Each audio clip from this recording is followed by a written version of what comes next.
Good morning ಎಲ್ಲರಿಗೂ. So ಇದು Saturday. ಇವಾಗ ತಾನೇ ಎದ್ದಿದ್ದೀನಿ. ಟೈಮ್ ಎಷ್ಟು ಗೊತ್ತಾ? 7 ಗಂಟೆ ಆಗ್ತಿದೆ. ಇನ್ನು ಮಕ್ಕಳು ಮಲಗಿದ್ದಾರೆ, ಯಜಮಾನರು ಮಲಗಿದ್ದಾರೆ. ಈಗ ತಾನೇ ಎದ್ದು ನನ್ನ ಡೇನ ಸ್ಟಾರ್ಟ್ ಮಾಡ್ತಾ ಇದ್ದೀನಿ.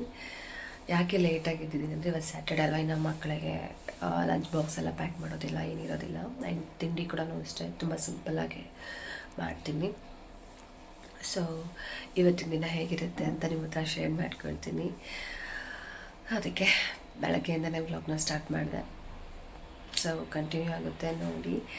ಸೊ ವಿಡಿಯೋಸ್ ಇಷ್ಟ ಆದರೆ ಮಾತ್ರ ಒಂದು ಲೈಕ್ ಮಾಡೋದನ್ನ ಮರಿಬೇಡಿ. ಫಸ್ಟ್ ಟೈಮ್ ಯಾರಾದರೂ ನೋಡ್ತಾ ಇದ್ದರೆ ಸಬ್ಸ್ಕ್ರೈಬ್ ಮಾಡಿಕೊಂಡು ವಿಡಿಯೋಸ್ನ ನೋಡಿ ಹೇಗೆ ಅನಿಸುತ್ತೆ ನಿಮಗೆ ಅನ್ನೋದು ಕೂಡ ಕಮೆಂಟಲ್ಲಿ ತಿಳಿಸಿ. ಓಕೆ,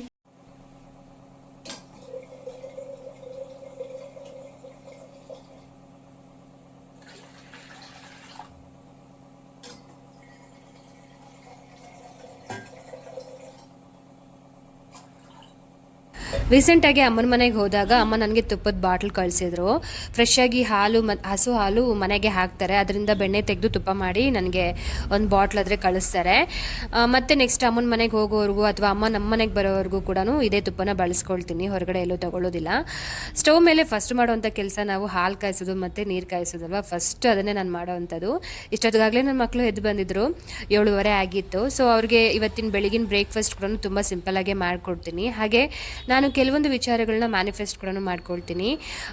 ಕೆಲವೊಂದು ಡೈರೆಕ್ಷನ್ಸ್ ಇರುತ್ತಲ್ಲ 369 ಅಂತ. ಸೊ ಆ ರೀತಿ ಒಂದು ಮ್ಯಾನಿಫೆಸ್ಟರ್ ನಾನು ಈ ಇಯರಿಂದ ಸ್ಟಾರ್ಟ್ ಮಾಡ್ತಾ ಇದ್ದೀನಿ.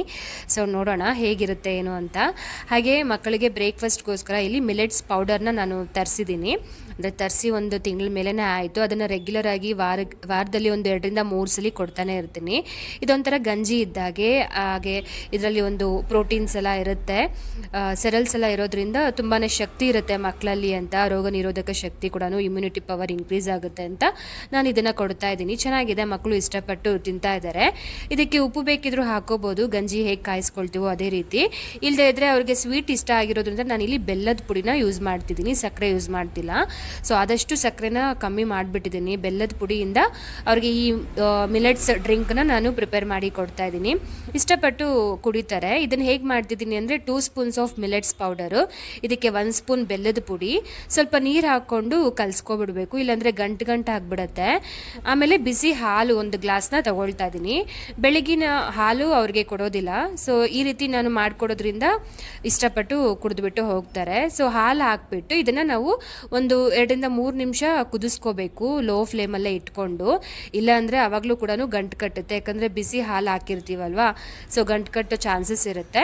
ನೋಡಿಕೊಂಡು ಈ ರೀತಿ ವಿಸ್ಕರಲ್ಲಿ ನಾವು ಕಲಿಸ್ತಾನೆ ಇರಬೇಕು ಲೋ ಫ್ಲೇಮಲ್ಲಿ.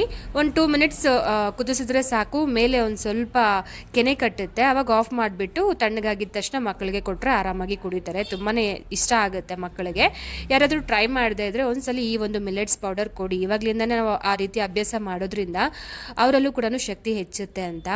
ಇನ್ನು ನಾನು ಅವ್ರಿಗೆ ಅದನ್ನು ಮಾಡಿಕೊಟ್ಟೆ, ಅವರು ಕುಡಿತಾ ಇದ್ರು. ನನ್ನ ಒಂದು ಮಾರ್ನಿಂಗ್ ರಿಫ್ರೆಶ್ ಡ್ರಿಂಕ್ ಅಂದರೆ ಟೀ ಇಂದಾನೆ ಸ್ಟಾರ್ಟ್ ಆಗುತ್ತೆ. ಸ್ವಲ್ಪ ಬಿಸಿ ನೀರು ಕುಡ್ದಾದ್ಮೇಲೆ ನಾನು ಟೀ ಕುಡಿತೀನಿ. ಸೊ ಆಮೇಲೆ ನಾನು ವರ್ಕೌಟ್ ಅಂದರೆ ಕೆಲಸ ಮಾಡೋದಕ್ಕೆ ಒಂಥರ ಬೂಸ್ಟಪ್ ಆಗುತ್ತೆ. ಮಕ್ಕಳನ್ನ ಕರ್ಕೊಂಡು ಹೋಗಿ ಸ್ಕೂಲ್ಗೆ ಬಿಟ್ಟು ಬಂದ ಮೇಲೆ ತರಕಾರಿ ತೊಗೊಂಡು ಬಂದಿದ್ದೆ. ತರಕಾರಿ ಅಂದರೆ ಸೊಪ್ಪುಗಳು. ನಾನು ತರಕಾರಿ ಸಪ್ರೇಟು ಮತ್ತು ಸೊಪ್ಪು ಸಪ್ರೇಟು ತೊಗೊಂಡು ಬರ್ತೀನಿ. ಎಲ್ಲ ಒಂದೇ ಸರಿ ತೊಗೊಂಡು ಬರೋದಿಲ್ಲ, ನನಗೆ ಕ್ಲೀನ್ ಮಾಡ್ಕೊಳ್ಳೋಕ್ಕೆ ಟೈಮ್ ಸಾಕಾಗೋದಿಲ್ಲ. ಇವತ್ತು ಹೇಗೋ ಟಿಫನ್ ಮಾಡೋ ಕೆಲಸನೂ ಇದ್ದಿದ್ದಿಲ್ಲ, ಅದಕ್ಕೆ ನಾನು ಸೊಪ್ಪುಗಳನ್ನೆಲ್ಲ ತೊಗೊಂಡು ಬಂದು ನೀಟಾಗಿ ಬಿಡಿಸ್ಬಿಟ್ಟು ಸ್ಟೋರ್ ಮಾಡೋಣ ಅಂತ ಈ ಕೆಲಸನಾದ್ರೆ ಸ್ಟಾರ್ಟ್ ಮಾಡ್ತಾಯಿದ್ದೀನಿ. ಸ್ಕೂಲ್ ಹತ್ರನೇ ಇರುತ್ತೆ ಸೊಪ್ಪು ಅಂಗಡಿ ಎಲ್ಲ. ತೊಗೊಂಡು ಬಂದು ಒಂದೊಂದು ಬಾಕ್ಸಲ್ಲಿ ಒಂದೊಂದನ್ನು ಸ್ಟೋರ್ ಮಾಡಿ ಇಟ್ಕೊಂಡ್ಬಿಡ್ತೀನಿ. ನನಗೆ ಇನ್ನೊಂದು 15 ಡೇಸ್ವರೆಗೂ ಬೇರೆ ಕೆಲಸ ಇರೋದಿಲ್ಲ. ಅದೇ ತರಕಾರಿ ಜೊತೆಗೆ ತೊಗೊಂಡು ಬಂದರೆ ಸೊಪ್ಪುಗಳನ್ನ ಬಿಡಿಸೋದಕ್ಕೆ ಸಾಕಷ್ಟು ಟೈಮ್ ಬೇಕು. ತರಕಾರಿ ತೊಗೊಂಡು ಬಾಕ್ಸಲ್ಲೆಲ್ಲ ಸ್ಟೋರ್ ಮಾಡಿ ಇಟ್ಕೊಂಡ್ಬಿಡ್ತೀನಿ ನಾನು. ಸೊಪ್ಪೆಲ್ಲ ಮತ್ತೆ ಇನ್ನೊಂದ್ಸರಿ ಡಬಲ್ ಕೆಲಸ ಆಗುತ್ತೆ ಅಂತ ಇದನ್ನು ಇನ್ನೊಂದ್ಸರಿ ತೊಗೊಂಡು ಬರ್ತೀನಿ. ತರಕಾರಿ ಆದರೆ 1 ವಾರಕ್ಕೊಂದ್ಸಲಿ ಆದರೆ ತೊಗೊಂಡು ಬರ್ತೀನಿ. ಸೊಪ್ಪುಗಳನ್ನ 15 ಡೇಸ್ ಒನ್ಸ್ ಏನಾದರೂ ಒಂದು ಸೊಪ್ಪುಗಳು ತಿನ್ನಬೇಕು ಅಂತ, ಒಂದು ಪಾಲಕ್ ಸೊಪ್ಪು ಆಗಿರ್ಬೋದು, ಮೆಂತ್ಯ ಸೊಪ್ಪು, ಇವೆಲ್ಲ ಸಪ್ರೇಟಾಗಿ ತೊಗೊಂಡು ಬಂದು ಒಂದೇ ಸಲ ಬಿಡಿಸಿ ಇಟ್ಕೊಂಡ್ಬಿಡ್ತೀನಿ. ಕೆಲಸ ಕಮ್ಮಿ ಇರುತ್ತೆ ನನಗೆ. ಇಲ್ಲದೇ ಇದ್ದರೆ ಎಲ್ಲ ಡಬ್ಬಲ್ ಡಬಲ್ ಕೆಲಸ. ಸೊ ಅದನ್ನು ಜೋಡಿಸೋಣ ಇದನ್ನು ಜೋಡಿಸೋಣ ಅಂತ ಡಬಲ್ ಕೆಲಸ ಆಗ್ಬಿಡುತ್ತೆ. ಸೊ ಈ ರೀತಿ ಪಾರ್ಟಿಷನ್ ಮಾಡ್ಕೊಳ್ತೀನಿ ಕೆಲಸಗಳನ್ನೆಲ್ಲ. ಈ ಕೆಲಸ ಎಲ್ಲ ಆದಮೇಲೆ ನಾನು ಬೆಳಗಿನ ಬ್ರೇಕ್ಫಾಸ್ಟ್ ಮಾಡಿಲ್ಲ, ಹೋಟ್ಲಿಂದನೇ ಇಡ್ಲಿ ತರಿಸಿದ್ದೆ. ಮಕ್ಕಳಿಗೂ ನನಗೂ ಮತ್ತು ನಮ್ಮ ಯಜಮಾನ್ರಿಗೂ ಕೂಡ ಇಡ್ಲಿನೇ ತರಿಸಿದ್ದೆ, ಬೇರೆ ಏನೂ ಮಾಡೋಕ್ಕೆ ಹೋಗಲಿಲ್ಲ. ಮೆಂತ್ಯ ಸೊಪ್ಪು ತೊಗೊಂಡು ಬಂದಿದ್ನಲ್ವ, ಮೆಂತ್ಯ ಸೊಪ್ಪಿನ ದಾಲ್ ಮಾಡಿದ್ದೆ ಮಧ್ಯಾಹ್ನದ ಅಡುಗೆಗೋಸ್ಕರ. ಸೊ ಸಿಂಪಲ್, ಅವಾಗವಾಗ ಈ ರೀತಿ ಬ್ರೇಕ್ ತೊಗೋಬೇಕು, ಇಲ್ಲದೇ ಇದ್ರೆ ತುಂಬಾ ಕಷ್ಟ ಆಗಿಬಿಡುತ್ತೆ. ಮನೆ ಕೆಲಸ ಹಾಗೆ ಹೊರಗಡೆನೂ ಕೆಲಸ ಮಾಡಬೇಕಲ್ವ, ಸ್ವಲ್ಪ ಟಯರ್ಡ್ ಅಂತ ಅನಿಸ್ಬಿಡುತ್ತೆ.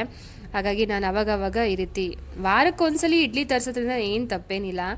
ಆದಷ್ಟು ಹೋಟ್ಲಲ್ಲಿ ನಾವೇನು ಬೇರೆ ಬೇರೆ ಪದಾರ್ಥಗಳನ್ನ ತೊಗೊಬಂದು ತಿನ್ನೋದಿಲ್ಲ. ಇಡ್ಲಿ ಇಲ್ಲದೇ ಇದ್ದರೆ ಎಗ್ ರೈಸ್ ತೊಗೊಂಡು ಬರ್ತೀವಿ, ಕಬಾಬ್, ಇಷ್ಟು ಬಿಟ್ಟರೆ ಹೊರಗಡೆನ ಫುಡ್ಡು ಅಷ್ಟೊಂದು ಅಲೋ ಮಾಡಲ್ಲ ನಮ್ಮ ಮನೇಲೂ ಕೂಡ. ಮಕ್ಳಿಗೂ ಅದನ್ನು ರೂಢಿ ಮಾಡಿಸೋದು ದೊಡ್ಡ ತಪ್ಪು. ಹಾಗಾಗಿ ಸೊ ನಾನಂದರೆ ಪಾರ್ಲರಲ್ಲಿದ್ದೀನಿ. ಟೈಮ್ ಈಗ 12:30 ಆಗ್ತಿದೆ. ಬೆಳಗ್ಗೆಯಿಂದ ಸ್ವಲ್ಪ ಬ್ಯುಸಿನೇ ಇದ್ದೆ, ಸ್ಯಾಟರ್ಡೆ ಅಲ್ವಾ, ಹಾಗಾಗಿ ಬೆಳಗ್ಗೆ ಹೇರ್ ಕಟ್ಟು, ಒಂದು ಟೀ ಟ್ಯಾನು ಎಲ್ಲ ಬಂದಿತ್ತು. ಸೊ ಕಸ್ಟಮರ್ನೆಲ್ಲ ಅಟೆಂಡ್ ಮಾಡಾಯಿತು. ಈಗ ನಾನು ಏನು ಮಾಡ್ತಿದ್ದೀನಿ ಅಂದರೆ, ನಾಳೆಗೆ ನನಗೆ ಹೇರ್ ಸ್ಟೈಲ್ ಮತ್ತು ಸ್ಯಾರಿ ಡ್ರೇಪಿಂಗ್ ಬುಕ್ ಆಗಿದೆ. ಬೆಳಗ್ಗೆ 7:30ಗೆ ಬರೋಕ್ಕೆ ಹೇಳಿದ್ದಾರೆ ನನ್ನ ರೆಗ್ಯುಲರ್ ಕಸ್ಟಮರ್ ಅವರು. ಅವ್ರಿಗೆ ನಾನಿಲ್ಲಿ ಜಡೆ ರೆಡಿ ಮಾಡ್ತಾ ಇದ್ದೀನಿ. ಒಂದು ಡ್ಯಾನ್ಸ್ ಪ್ರೋಗ್ರಾಮ್ ಇದೆಯಂತೆ, ಸಂಕ್ರಾಂತಿಗೆ ಬರ್ತಿದೆಯಲ್ವ, ಸೊ ಅದಕ್ಕೆ ಒಂದು ಡ್ಯಾನ್ಸ್ ಪ್ರೋಗ್ರಾಮ್ ಇದೆ. ಅವರು ಅವಾಗವಾಗ ಕೆಲವೊಂದು ಡ್ಯಾನ್ಸಸ್ಗೆಲ್ಲ ಹೋಗ್ತಿರ್ತಾರೆ. ಸೊ ಆ ಒಂದು ಪ್ರೋಗ್ರಾಮ್ ಇರೋದ್ರಿಂದ ಉದ್ದ ಜಡೆ ಬೇಕು ಮತ್ತು ಸ್ಯಾರಿ ಹಾಕಬೇಕು ಅಂತ ಹೇಳಿದ್ದಾರೆ. ಸೊ ಅದು ಬುಕ್ ಆಗಿರೋದ್ರಿಂದ ಈ ಜಡೆಯಲ್ಲಿ ಬಿಳೆಗಳು ಬೇಡ ಅಂತ ಹೇಳಿದ್ದಾರೆ. ಮಧ್ಯ ಬಿಳೆ ಇರುತ್ತಲ್ಲ, ಅದನ್ನೆಲ್ಲ ತೆಗೆದು ಬಿಡಿ ಅಂತ ಹೇಳಿದ್ರು. ಸೊ ಪ್ಲೈನ್ ಜಡೆ ಬೇಕು ಮತ್ತು ಈ ರೀತಿ ಗಂಟು ಬೇಕು ಅಂತ ಹೇಳಿದ್ದಾರೆ. ಸೊ ಫೋಟೋ ಕೂಡ ಕಳಿಸಿದ್ರು. ನನ್ನ ಹತ್ರ ಪ್ಲೈನ್ ಜಡೆ ಇಲ್ಲ, ಇರೋದು ಇದೊಂದೇ. ಅದಕ್ಕೆ ಇವೆಲ್ಲ ಕಟ್ ಮಾಡ್ತಾ ಇದ್ದೀನಿ. ಅಲ್ಲಲ್ಲಿ ಒಂದೊಂದು ಸ್ಟಿಚ್ ಹಾಕಿದ್ದಾರೆ, ಬ್ಲ್ಯಾಕ್ ಕಲರ್ ಸ್ಟಿಚ್ಚು, ಅಂದರೆ ಬ್ಲ್ಯಾಕ್ ಥ್ರೆಡ್ಡಲ್ಲಿ ಅದನ್ನೆಲ್ಲ ತೆಗಿತಾ ಇದ್ದೀನಿ.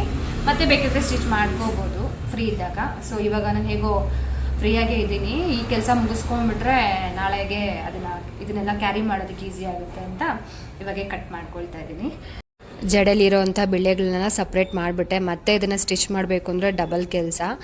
ಸೊ ಈ ಕೆಲಸ ಮಾಡ್ತಿರ್ಬೇಕಾದ್ರೇ ನನಗೆ ಇನ್ನೊಂದು ಕಸ್ಟಮರ್ ಬಂದಿದ್ದರು, ಫೇಶಿಯಲ್ ಮತ್ತು ಪೆಡಿಕ್ಯೂರ್ ಬೇಕು ಅಂತಂದ್ಬಿಟ್ಟು ಅವ್ರನ್ನ ಕೂಡ ಅಟೆಂಡ್ ಮಾಡ್ತಾ ಇದ್ದೆ. ಸೊ ಪಾರ್ಲರ್ ಸ್ಟಾರ್ಟ್ ಮಾಡಿ 3 ತಿಂಗಳೇ ಆಗಿರೋ ಅಂಥದ್ದು. ಹಾಗಾಗಿ ನಿಧಾನಕ್ಕೆ ಪಿಕಪ್ ಆಗಲಿ ಅಂತಲೇ ನಾನು ಕೂಡ ಎಲ್ಲ ಕೆಲಸನೂ ಡಿವೈಡೆಡ್ ಆಗಿ ಮೇಂಟೈನ್ ಮಾಡ್ತಾ ಇದ್ದೀನಿ. ಸೊ ಇದು ಇವತ್ತಿನ ವ್ಲಾಗ್. ಆದರೆ ಇವತ್ತು ಸ್ಯಾಟರ್ಡೆ ಹೇಗಿತ್ತು ಅಂತ ನಿಮ್ಮ ಹತ್ರ ಶೇರ್ ಮಾಡ್ಕೊಂಡಿದ್ದೀನಿ. ವಿಡಿಯೋ ಇಷ್ಟ ಆದರೆ ಒಂದು ಲೈಕ್ ಮಾಡೋದನ್ನು ಮರಿಬೇಡಿ. Thank you.